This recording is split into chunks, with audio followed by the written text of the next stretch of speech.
Good evening and welcome to tonight's episode of Resistance TV. I'm joined this evening by two veteran trade union activists, Andy Botham, who was also a county councillor in Derbyshire and stood as a Labour parliamentary candidate in Derbyshire Dales on two separate occasions, as well as being a long-standing rep for the train drivers union ASLEF, and Tosh Mcdonald, who's the former president of ASLEF and also served as a Labour councillor in Doncaster, but he's also famed for his Harley Davidson motorbikes. We used two of them to film a promotional video in 2018 for the Democracy Roadshow, prior to both of us touring the country to promote democracy inside the Labour Party. In tonight's show, we're going to be discussing whether the escalating industrial action by trade unions can deliver a fundamental shift in economic policy to avoid a cost of living catastrophe for millions of British households. And can the trade union movement strike a fatal blow against the neoliberal status quo that's held sway in this country for over 40 years? It's neoliberalism, let's remember, that's plunged over 14 million people into poverty. It's offshored huge numbers of skilled and semi-skilled manufacturing jobs to low-wage economies and privatised vast swathes of what used to be run by the public sector. Of course, one of those erstwhile publicly run services was the railways, and Andy Botham's in the front line of the industrial action. Andy, perhaps we can start with you. What's the mood like amongst your members? It's very strong, Chris. We've had a really good turnout for the ballots. We've had a massive resounding yes for strike action. And, you know, on the picket lines, more people than I've ever seen before on picket lines, and they're really up for the fight. Are members confident that they're going to win this? I mean, and do you think there are wider implications rather than just simply winning for the railway workers? I mean, do you think there's a prospect that this could have a wider effect across all sectors or not?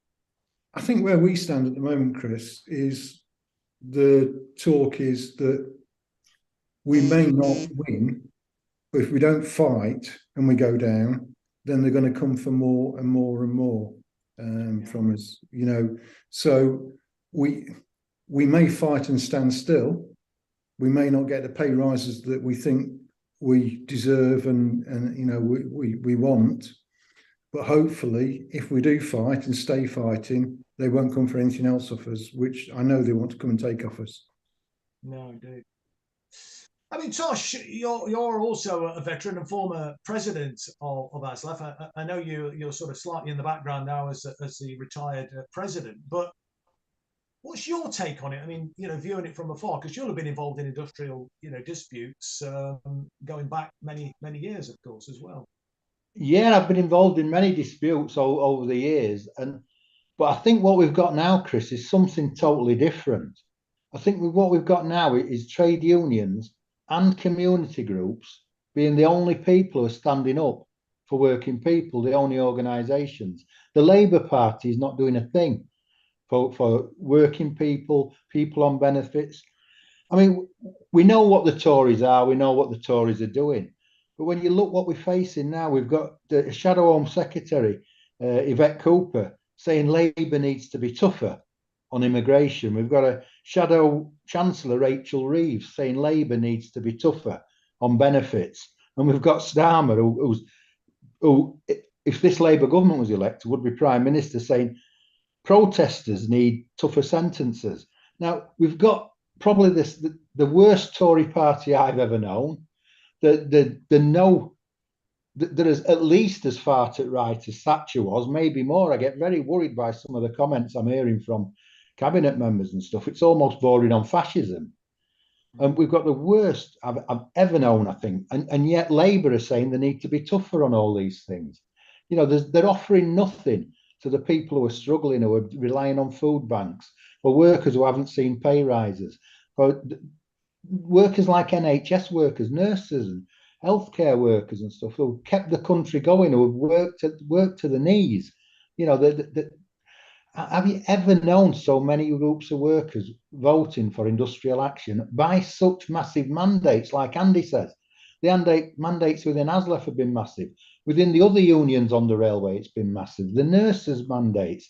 We've even had barristers on strike. You know, they got themselves a 15% rise in legal aid payments, didn't they? So it's imperative that the trade unions, all of them, start fighting. and it's, well, continue fighting, I should say, along with all the community groups. I did a fundraiser for a food bank. Was it last Friday or Friday before? I forget now. And people are so desperate. I've never known times as bad as this. I mean, everybody knows I hate Thatcher, but I hate this lot just as much. And I find it difficult to choose between the front bench at Labour Party and front bench at Tory Party, which ones I hate the most. But I tell you this, I think if unions and community organisations don't fight now, if a Starmer-led Labour government gets into power, I think it will set the Labour movement back for decades. And I think we mustn't forget, it's not just about a Labour Party, it's about a Labour movement.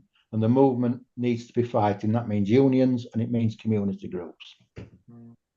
Andy, I've just finished watching Ken Loach's Days of Hope. It's a 4-part series on it. It takes, or it's set from the middle of the First World War through to the general strike.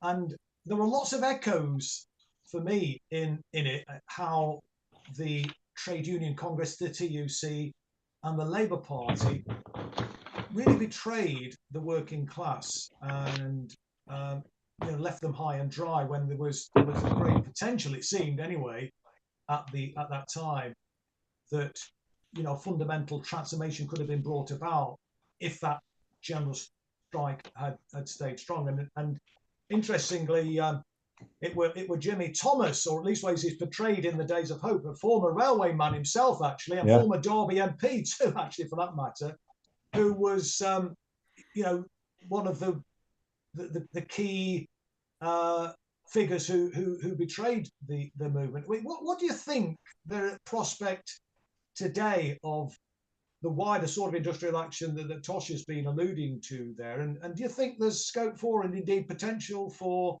a general strike maybe? And has that got the possibility of actually bringing about, striking a blow and bringing about the fundamental changes that are desperately needed in this country? I'd like to hope so, Chris. But as I get older, I get more cynical of being sold out. For many years, when I was more active in politics or political politics, I used to explain to people that the only way you was ever going to change anything was through the ballot box. I would argue the opposite at the moment. We're not going to change anything through the ballot box, the same as Tosh just said. As we sit now, we've got a choice of rubbish or slightly rubbish or less rubbish with a smile. And I'm sick to death of seeing the Labour front bench, when asked whether they support the nurses' strike or they support the rail strikes. Yes, the stock answer is nobody wants to be on strike. We know that, but it would be nice every now and again for them to say, yeah, I support them. I support those people taking industrial action. I support those people losing pay to fight for their rights, terms, conditions at work, and a decent living wage. Because bear in mind, the trade unionised workplaces pull along behind us the non-trade unionised workplaces.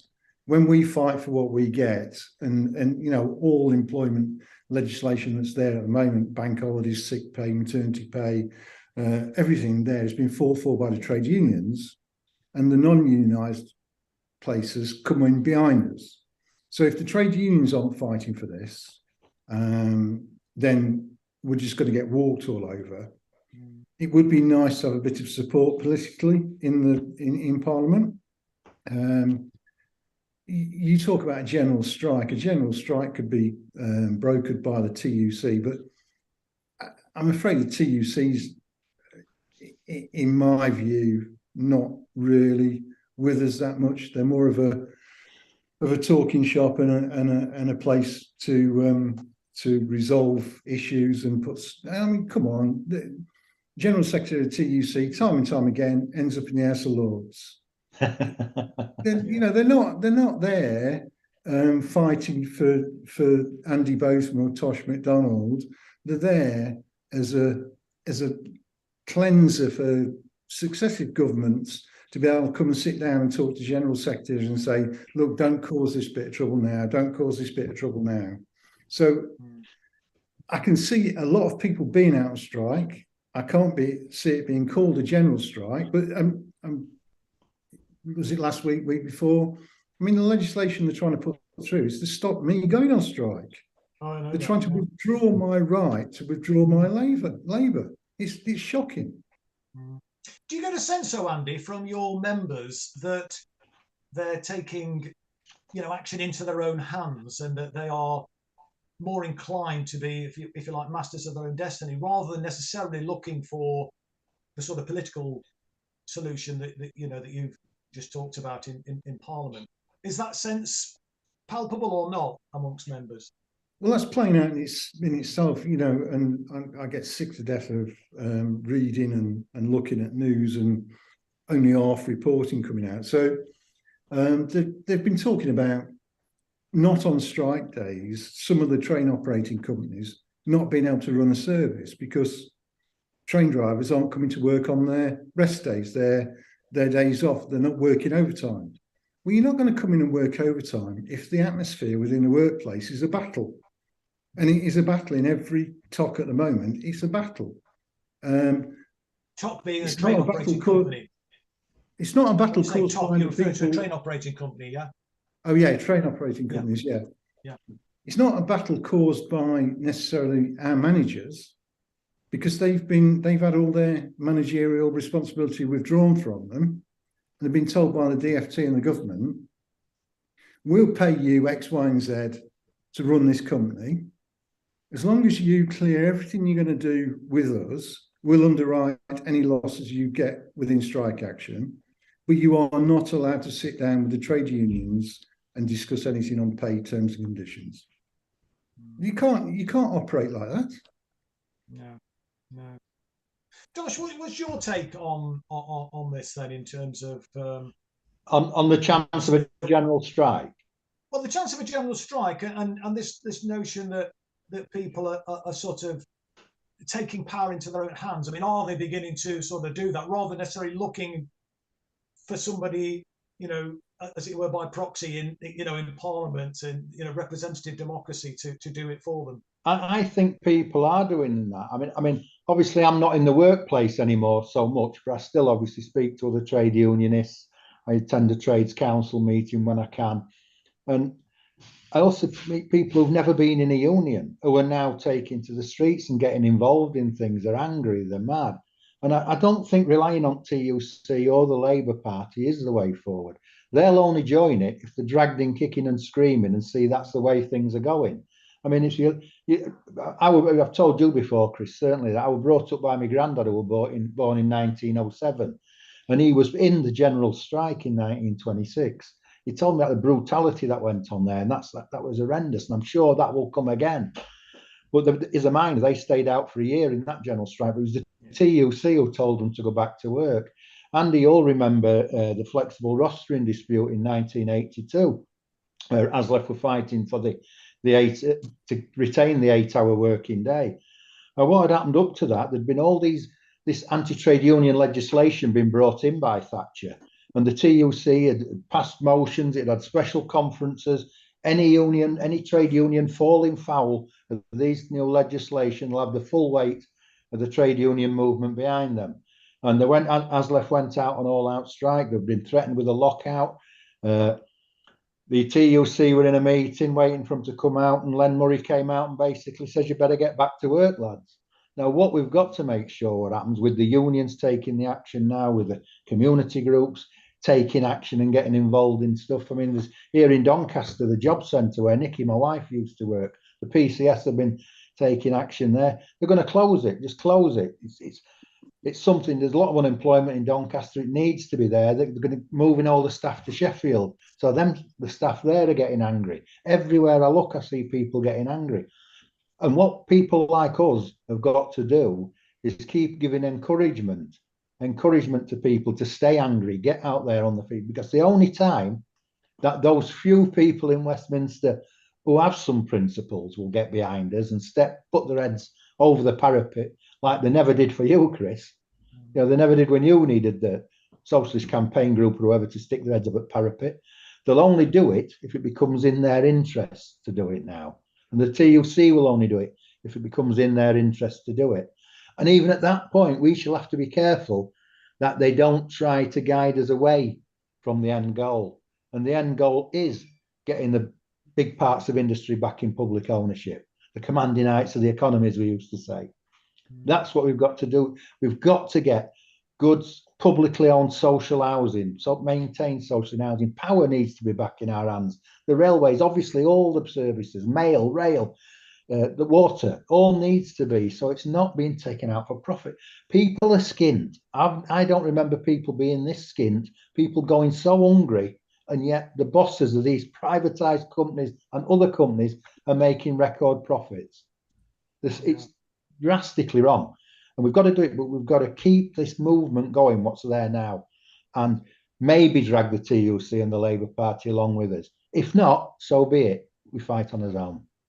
What more do you think trade unions could be doing? One of the things I always used to think trade unions should be doing more of, and when I was in NUPE, the old National Union of Public Employees, before it merged with the Health Workers Union, COSI and NALGO, they used to do quite a lot of sort of political education. And I know that the Fire Brigade Union do a lot of that. I used to go and indeed speak at some of their political schools and stuff. But do you think are trade unions doing enough of that? I mean, and should they be doing more? Tosh, what do you think? But I think unions do that, and I've spoke at one of the FBU political schools at Worsley Hall some years ago. That was at a time when the FBU weren't affiliated to the Labour Party, and one of the things we were discussing at that time. And I know ASLEF do political schools, but what I find is the political schools that I've seen run by trade unions, in many cases, it's not about politics. It's about getting people into Parliament or getting people to stand as councillors and things. Now, Andy knows he should have been I still say he should have been the Member of Parliament in Barnsley rather than Stephanie Peacock. I think you were stitched up there, mate. I've got no question about that. But also, I spent time as a councillor. Andy's been a councillor. And, you know, it's not just in council chambers and in Parliament where politics happens. It happens on the streets and in the workplace. What I'd like to see unions doing more of, and maybe not with with the salaries we're on, it's maybe not necessary, but some of the unions with the really low paid workers need to start doing what the NUM used to do. They had health services. Before the NHS, they had health services in each mining community, each village. They'd set up things like the football teams, you know, the brass bands. Social integration took place and it kept a community together. And that's what we need to do. And I remember Mick Whelan, the General Secretary of ASLEF, I often remember him saying many times, our members, you know, through the recession in 2008 when it came along, our members aren't suffering from the recession. And basically, because we were a strong union delivering, our members didn't suffer the recession. But, you know, the families did and the neighbours did. And that's the type of politics that needs to be taught in trade union schools, not just how to stand as a councillor or how to get into Parliament. Because, you know, to be honest, councillors and parliaments don't change much. No, indeed. Well, like I think you were saying earlier, Tosh, I mean, or it might have been Andy, actually, one of you said anyway, that, you know, all the kind of things that we enjoy today, which have gradually been whittled away, have been fought for by grassroots activists. You know, they've never been kind of handed down. We've actually, you know, demanded it and secured it that way. I mean, what's your thoughts on that point, though, Andy, about political education and, you know, some of the things that Tosh has just been saying? I mean, should unions be doing more of that sort of thing? We can be doing more of that sort of thing, but I mean, I do agree with Tosh. It's all about getting people elected to Parliament or into councils as we were. And unfortunately, most of the trade unions, the people they put forward, aren't the people who are craft within those trade unions. They're not the people who've actually had their hands on the tools and done the job. There will be political advisors from the trade union. There will be professional politicians, as I see it. You know, we need more teachers, cleaners, train drivers, postal workers. We need more people who've actually done a day's work, done a bit of struggle, know what it's like, and know what it's like to walk amongst the masses of this country, And then, you know, if you can see somebody who you can relate to getting into that position and doing that, there's more chance that you're going to try and do that. But I've had these conversations with younger people many times. My secondary school, Charles White's, was never going to teach me how I could get into the political system and change it, because they don't want me to. No. And that's the way it is. The people at the top, you know, I found it very difficult to understand politics. I walk around my town and go for a drink.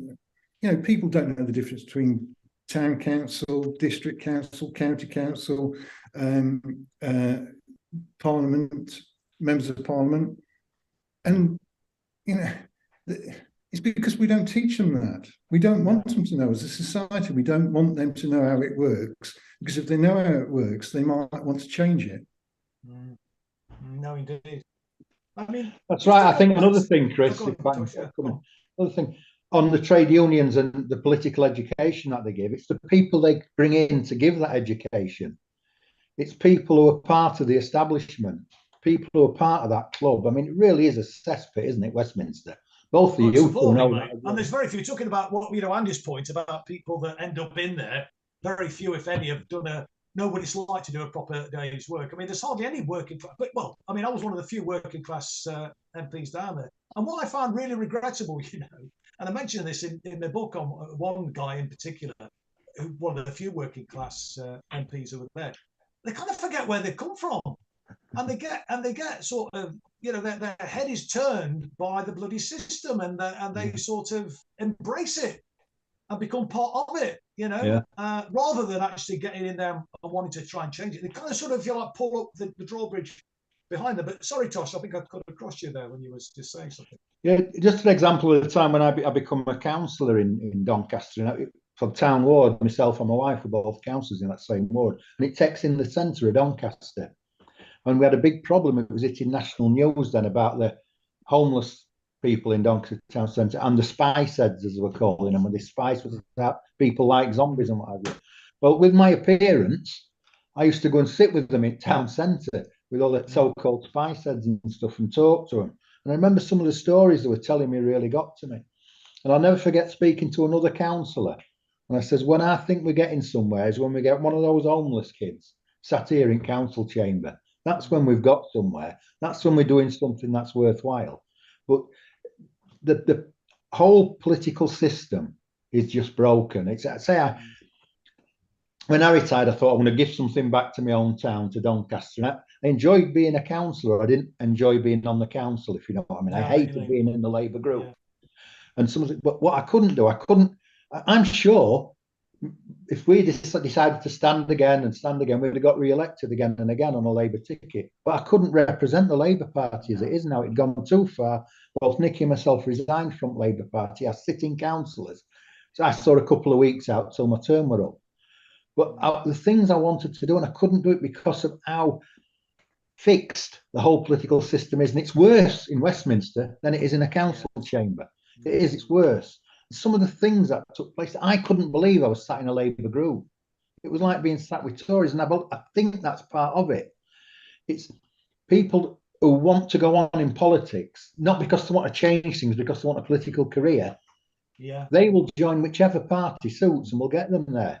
Some of them people in Doncaster, for instance, in the Labour group, if they lived in a Tory stronghold, would be members of the Tory party. Yeah. And so I think that's the same for getting into Parliament. I think we get, instead of getting people who've been on the tools, as you said, Chris, what we get is people who've been to school, been to university, worked as an advisor and such in that parliamentary bubble, and they'll go for a seat wherever they think they get it. And it doesn't really matter which party to them, because there's no difference between them at all, is there? No. I've seen that. I've certainly seen that in Parliament. I saw that when I was a councillor in Derby. Some of the people that ended up as Labour councillors clearly were standing, or particularly during the big surge to Labour in the 90s, were standing as, and a lot of them have left the Labour Party now, as well, funnily enough. But I mean, although actually a lot of, this is before, you know, the way things have gone just recently. I mean, you know, they left because of Jeremy Corbyn and so on. But yeah, I mean, you're right. I mean, people come in because they want a bloody career. But my view was always, look, if you've got a political platform, you should try and use that to try and make a political difference. Mm. But I just want to just go back to the industrial action and given the anti-trade union legislation, and you mentioned, Andy, that the governments are looking to make it illegal, for like rail workers and so on, key workers to go on strike. And given the timidity, I mean, I'm not saying ASLEF or indeed the RNT for that matter are timid unions, because they're not. I mean, they're the new brigade of guards now that the NUM is no more. But do you think what I'm going to say is a lot of trade union leadership, we've seen this down through the ages, are very timid about challenging the law. They always want to stay within the law. So do you think that the future for trade union activism is going to be wildcat strikes, Andy? Well, the problem there, Chris, I mean, probably, I don't know, 10, 12 years ago, there was unofficial industrial action on the company I worked at. And for some reason, all the drivers decided they weren't going to come to work on a Sunday. And I'll never forget it, because the company went to the High Court, and Tosh will probably remember this, and the judgment by the judge was he had no proof that ASLEF was organising this, but he found it beyond doubt that there wasn't a senior guiding hand locally within ASLEF that was doing this, else it would never have happened. And I remember having a very frightening conversation with Vicky from Thompson's about what the impact of that could be. Thompson's if they could, the lawyers, the solicitors, the union solicitors. Yeah. If the company could prove, or it's not even proof, is it? You don't need proof. He used the words reasonable doubt that I was involved in it, and then that would have meant my house going. They would have been able to reclaim from me damages that the company had suffered, and I had nothing to do with it. But the point is that didn't matter. Now, with the legislation that's just gone through going through for transport, they've lifted the upper limit that they can fine trade unions for if they don't comply with the legislation. So they could actually bankrupt, say, ASLEF within the first strike. Now, wouldn't that be a feather in the cap of any Tory that they took out one of the strongest trade unions who remain active within the country? What's your thoughts on that point, Tosh, in relation to wildcat strikes? And maybe we might start to see more of them, and that might be the way to conduct industrial action given the imposition of this legislation. Although what Andy's saying, that's going to make it very difficult, even to do but that. Of course, the legislation's there to stop it. It's not just there to stop trade unions taking official action. It's there to make trade unions responsible for unofficial action that takes place as well. And none of it's been done to help workers. None of it's been done to make things better. It's there to attack us. But I mean, I also remember the wildcat strikes on the underground as well. Do you remember the wildcat strikes there? I do. And things can take place as long as they can't pin it down to you. But look, the way things are going, the legislation that's coming in, the legislation that we've got now, and the way it's been interpreted, trade unions are going to be hard pushed to find a legal way to take any kind of industrial action. And once you're not a free worker who has the right to take your work away, basically you're becoming a slave, aren't you?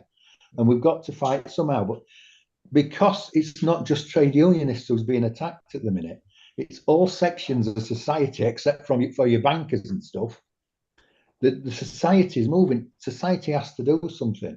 Now, the 1926 general strike was a bit of a damp squib because the TUC sent people back to work and stuff. But my grandfather used to tell me about the stuff that went on during that time and the brutality of the police and stuff at that time. We will have to fight. Now, I believe we need to start talking to the troops and stuff as well, because most of the people in army will be turned on us. The kids from council estates, just like me and Andy and stuff. And we've got to start organising within there. You remember the revolution, the Russian Revolution? The troops left the trenches and went back to join the Yes. revolution. We've got to organise in all sections of society now, all sections. Disabled people who are being treated like shit, people who are being pushed down, carers, for home carers, people caring for people in their own family, they're being ground down. People are dying, literally dying. And if we don't start organising wider than just in our trade unions, the trade unions are the most important organised part of the labour movement. But we've got to get wider than we are at the minute. We've got to start sitting with spice heads in town centre. We've got to start talking to people like that. I'll never forget when one of them said to me, he says, Tosh, when we got addicted to this, there were kids at school and it were legal. You could buy it in a illegal high shop on Scott Lane. And it was really difficult, and some of it were heartbreaking. Not everybody was like that, but some of them were heartbreaking stories. And we've got to get out away from just people who wear suits and talk nice and are part of political process or trade union process. We need to spread our wings wider. I'm convinced. How do we do that, Tosh? Because it is important. I totally agree with you. And obviously you've been leading the charge, and certainly when you're the council, and actually walking the walk, not just talking the talk.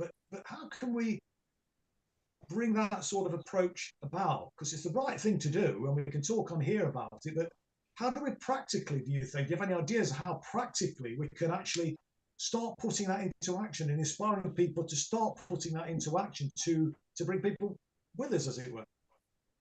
I think the way to do it is to talk to people in all walks of society. And then when a trade union's in dispute, bring the people from that, bring the disabled people to the picket lines, bring people from food, bring some of the homeless people to the picket lines and stand together. Let people start exchanging stories.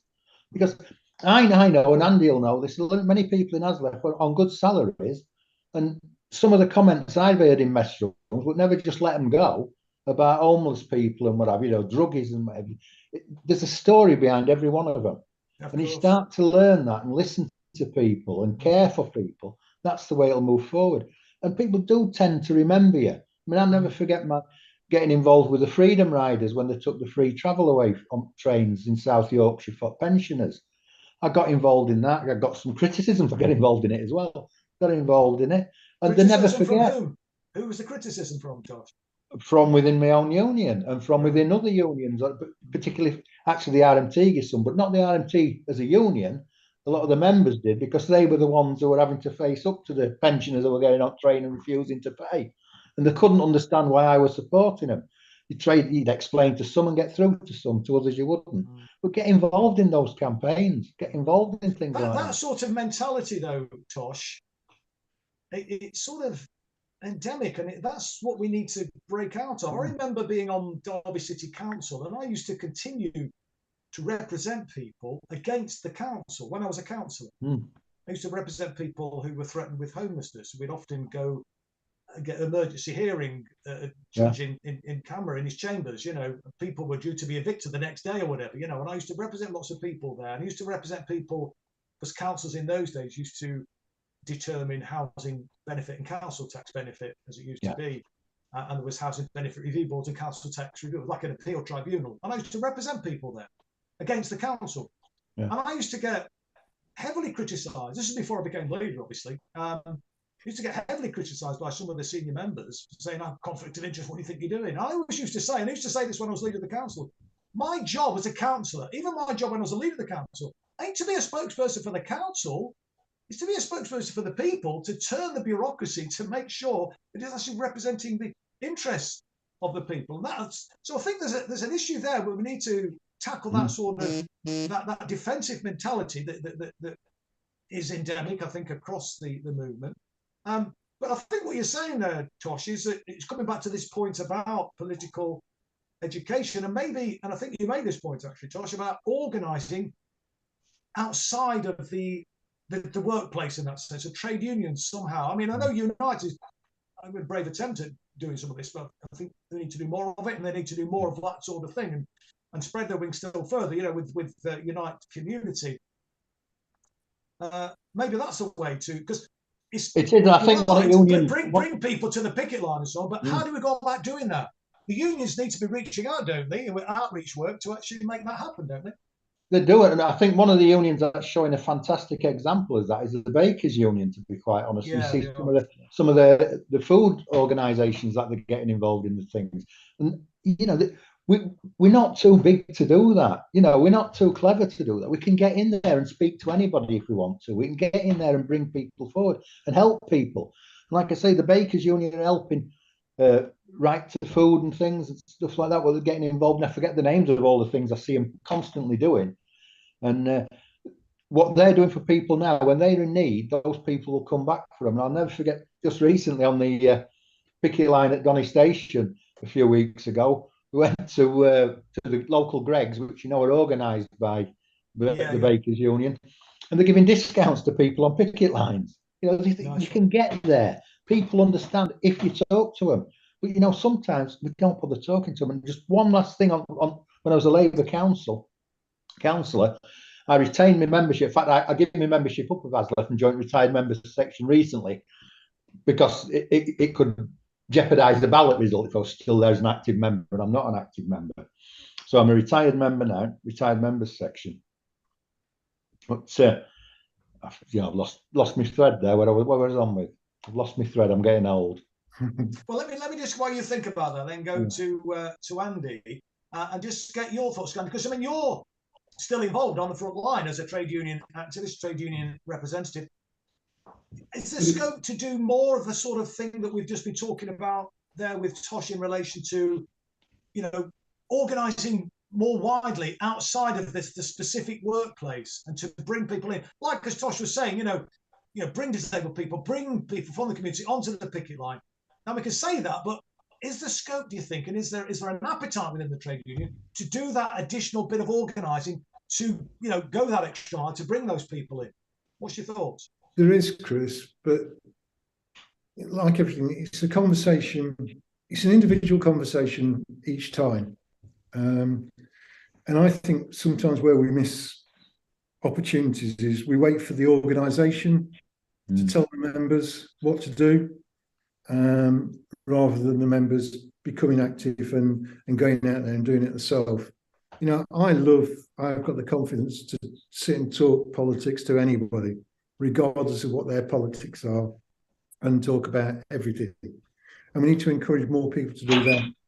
When you sat down the pub, talk about issues, try and diffuse the rubbish that they're reading all the time about what's happening. And it's all about education, but one-to-one education. If you see, if we all take one or two people and decide we're going to work with them and help with them, or join an organisation to help an organisation like helping the food bank or helping the local disabled groups, do that as you as a person rather than you as an ASLEF member or you as a Unite or an RNC member. That's a better way of doing it, I think. And you know, and that's why. Look, when I jacked in my membership of the Labour Party, I took my year's subscriptions, and unfortunately I cancelled my wife's direct debits as well at the same time, because I couldn't remember which one was ours. So I took them both, went down to the supermarket, bought a load of food for the food bank with that money, drove to the food bank, gave it over, and do you know what? That's probably the most I've achieved politically in all the years I've been political, by just doing that. Because I'd done something and there was something there to do. Yeah, I know, indeed.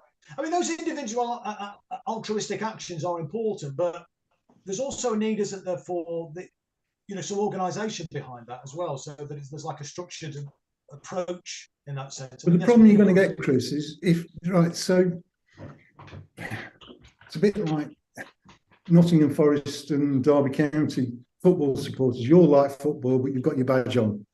And, you know, they'll rip chunks out of each other all year unless then there's a World Cup and then they'll join together and rip chunks out of somebody else. Yeah.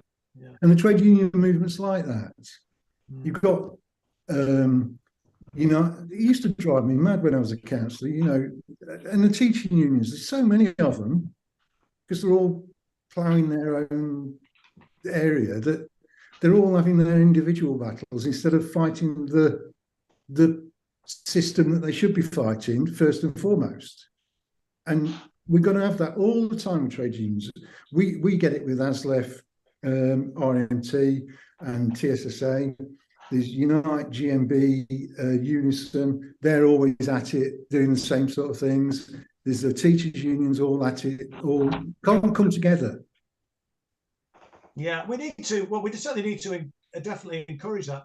It's interesting what you're saying there, though, about the unions, fighting their own corner, which is understandable in some ways, and the important thing of coming together. The interesting thing for me, I'd be interested to get your take on it, is that in the old days we had a lot more trade unions. I mean, in my industry that I used to work in the building trade, UCAT was my union, the Union of Construction and Allied Trades and Technicians.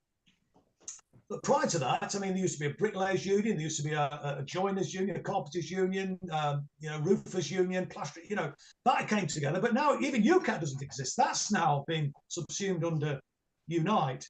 And you'd think, wouldn't you, that would be an opportunity to have that kind of joined up approach. But it seems that, I don't know, I get the sense that the bigger unions have become more remote now, or so the leadership has become more remote, and they know, because this covers such a wide spectrum of occupations, difficult to kind of relate.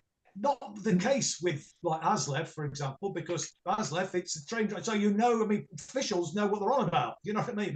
They've walked the walk in that sense. But that's I don't know. I mean, what your thoughts are about that. So the should be breaking TUC, up unions rather than bringing them together. Well, yeah, the TUC was much more relevant when there was lots and lots of trade unions of reasonable similar sizes. Now the TUC is stitched up by the big 3 or 4. Yeah. But the Labour Party is exactly the same. Yeah. Look at all the Labour MPs. It all come. I mean, me and Tosh have, I've cried on his shoulder for so long about this.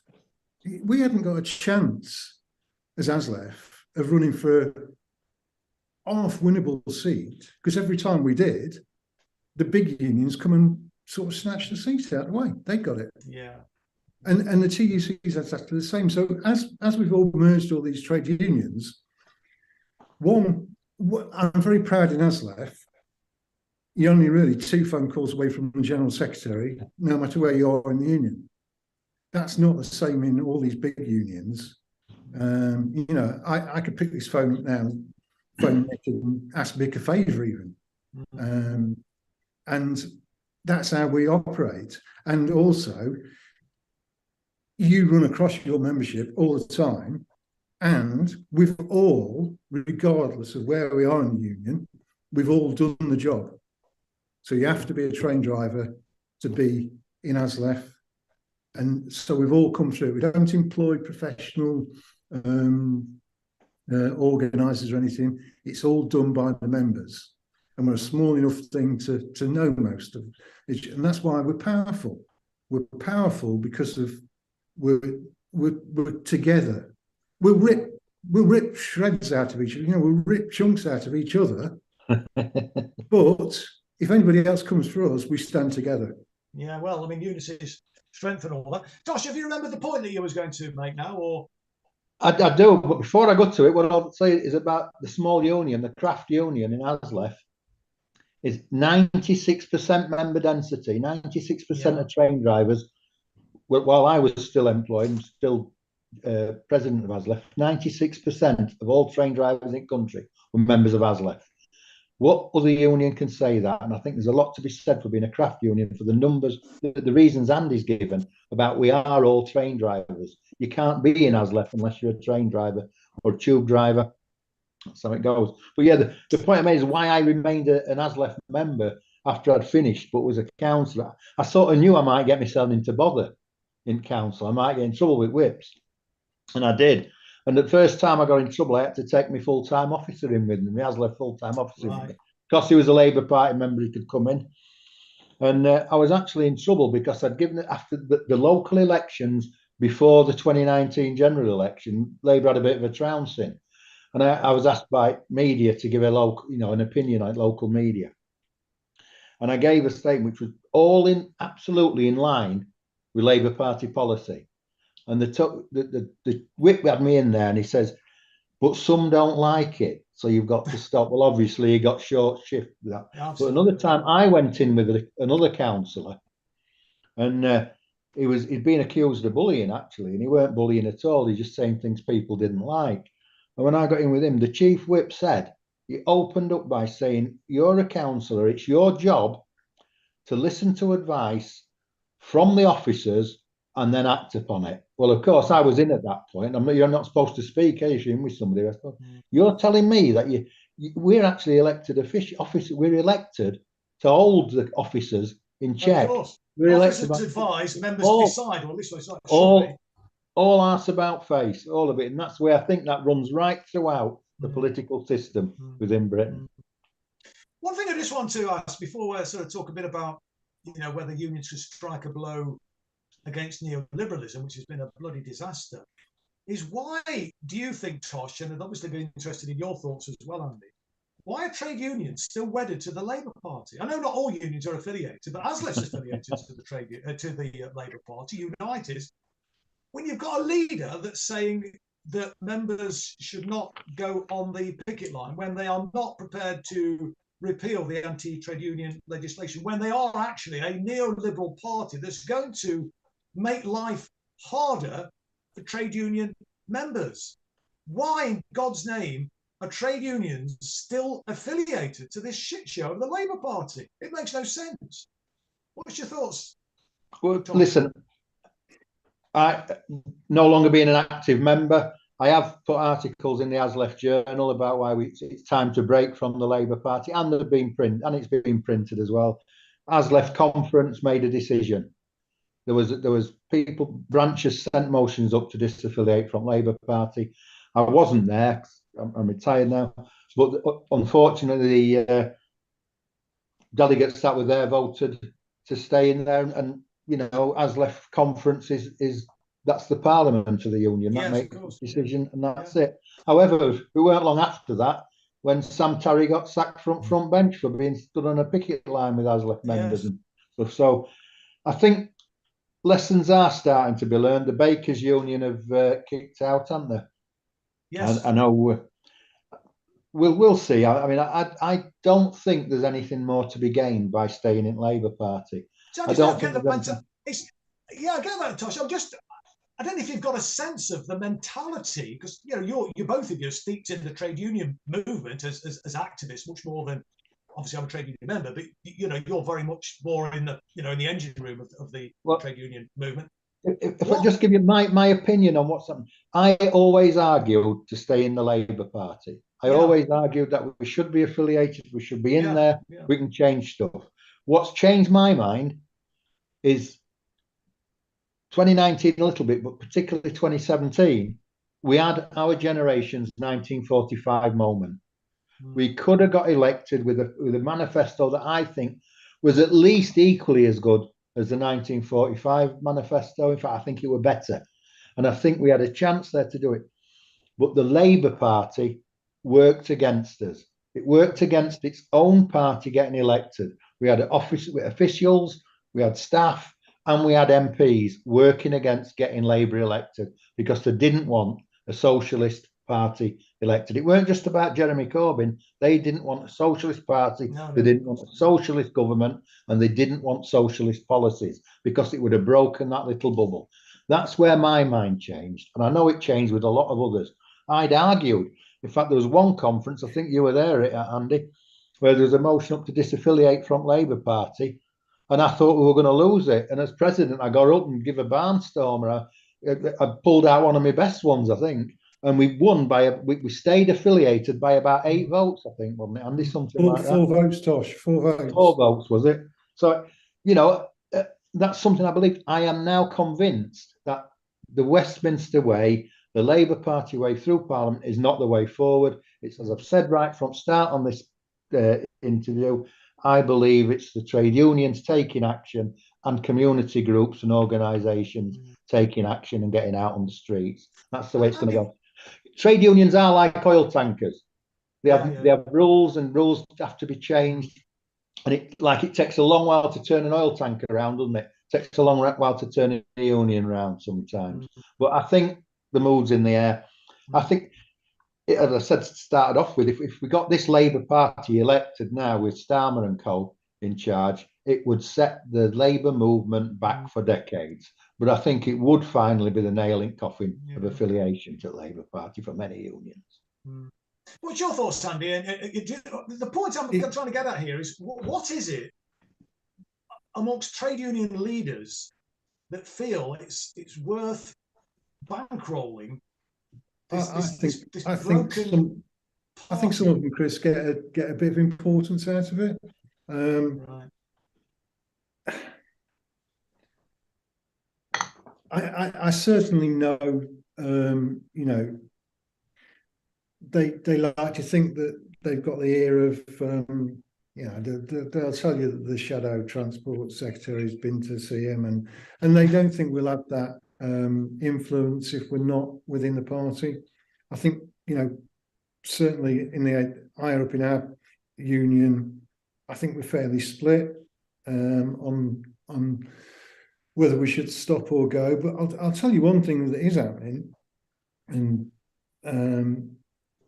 because we have decided to stay affiliated, our political levy's dropping like a stone, because our members are voting with their feet. They're doing, you know, they think that the political levy only goes to the Labour Party, and the dangerous part of that is we also use that for many, many other things.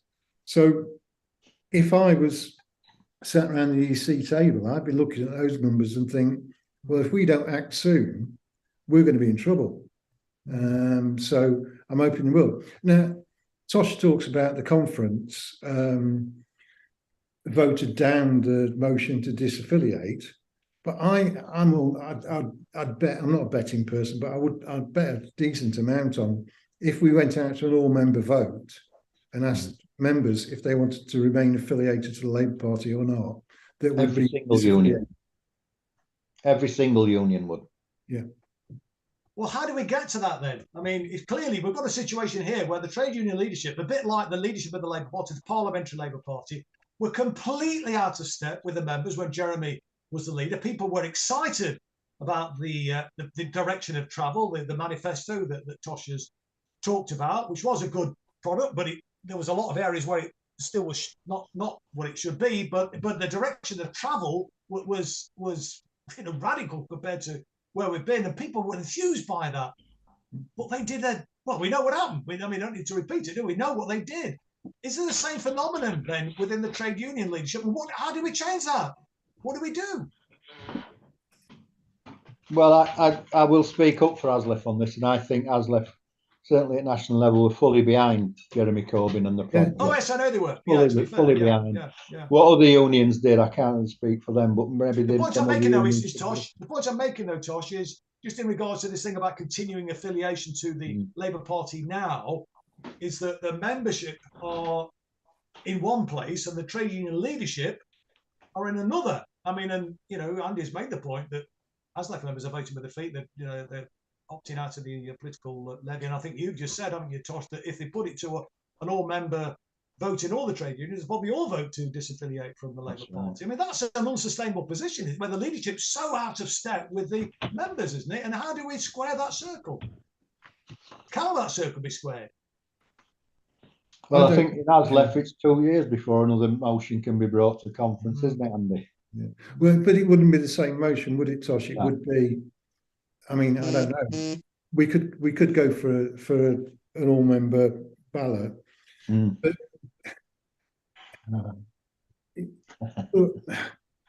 I get accused of being bitter and sour, and that's why I'm doing this. And you know, I'm an honest person. Yeah, I am bitter and sour, but that's not the reason I'm doing it. I walked away from the party, Chris. I've seen many, many people who did nothing wrong within that party been expelled for being members of groups that were prescribed after you know. Yeah, I know. Prescribed. As a trade unionist, if an employer sacked one of my drivers for wearing trainers 3 days before the rule was you weren't allowed to wear trainers, I'd say that was wrong. The justice there is wrong. And, and I keep saying this about Mick. Mick is on the national executive, along with other trade unionist leaders of the Labour Party, and that is done all in their name. Now, Mick's not there as Mick. Mick's there as the General Secretary of ASLEF. So it's also being done in my name. And that is not right in any shape or form. The witch hunts that have taken place, the people who've been hunted down and expelled from the party for no fault of their own, they've done absolutely nothing wrong at all. And we cannot be seen to condone that as trade unions, because the minute we decide to come out and strike to protect one of our members for the same sort of actions, you'll get what you're getting now from the Tories across. You didn't stand up against the Labour Party when they were doing that. No, indeed. Just finally then, because we've only got a few minutes left, both of you, I'd just be interested. It'd have to be a brief answer. It's a big question, but to give a brief answer too. But do you think the unions are capable, and indeed are they up for striking a blow against the neoliberal status quo, which has done so much damage in this country? I mean, are unions looking at that or not? Tosh, you go first. I think the answer to that is the unions are the tools to be used in doing that. But the unions also have to be pushed into doing that. And just one thing I will say before you go to Andy to finish is when you're talking about the people expelled for no reason or for things that have been changed afterwards, listen, Chris, I still don't believe you did a single thing wrong. Some of the things I'm reading in your book are shocking. But I'll tell you, when I got a phone call from Morning Star to see if I'd put some statement in support of you, I did, obviously I did, but I started off by saying how shocking. You were the personification of solidarity, Tosh. I'm a retired train driver. What about the people who are there? Why is there no general secretaries or other MPs standing up for you? That was a shocking thing. I never forget, I was introduced to you by Ian Lavery, or I still class Ian as a mate and stuff. He introduced me to you at the silk mill thing at Derby, the first time I spoke at it. You were in between seats then, I think. You'd lost one, coming to another. And he said, well, you met Chris Williamson. He's one of the best left-wing MPs I've ever known. Where was Socialist Campaign Group when you were being treated abysmally? I don't know, it was shocking. Running for cover. Sorry if I took over with that one. No, that's all right. No, thanks for that, comrade. And I appreciate your support, mate. You, as I say, were the personification of solidarity, and you went the extra mile, which I just wish, some of the Socialist Campaign Group had done a fraction of what you did. Not just for me, but for all the bloody people that got completely traduced. People like Ken Livingston, Jackie Walker, and so many others. But just this point, though, Andy. In conclusion, we've only got a couple of minutes to go. Are the unions up for striking a blow against the neoliberal status quo? And are they capable of actually delivering that blow, do you think? I don't think they're going to have a choice but to be up for it. And what comes out tomorrow will have a big impact on how we react to this. If more working people and trade union members are attacked tomorrow financially, and we all start feeling the pain, train drivers aren't poorly paid, but I'm seeing the impacts of the cost of living going up and the heating and everything like that, Chris. So the members will be demanding that the trade unions do something about it. And they can either decide to try a different tact to what they have been doing for a long time, or they can become irrelevant, can't they? And that's the point. That's where they're going to be. And I think, you look outside some of the stuff that Unite's been doing, some of with the bin workers and the dockers and everything, the trade unions are fighting back. And I think more people who read that. And they're getting some good successes as well, which is great. Yeah. So, well, that's great. Well, listen, thank you, both of you. And perhaps just conclude with a quote from Tony Benn, which hopefully will inspire people, when he said there are two flames that burn in the human heart, the flame of anger against injustice and the flame of hope that we can build a better world. And hopefully we've made some contribution towards building that better world tonight. So thanks very much indeed to Tosh Mcdonald and Andy Botham for their contributions this evening. Thank you for watching, and we'll see you next week, same time, same place. Good night. Cheers, Chris.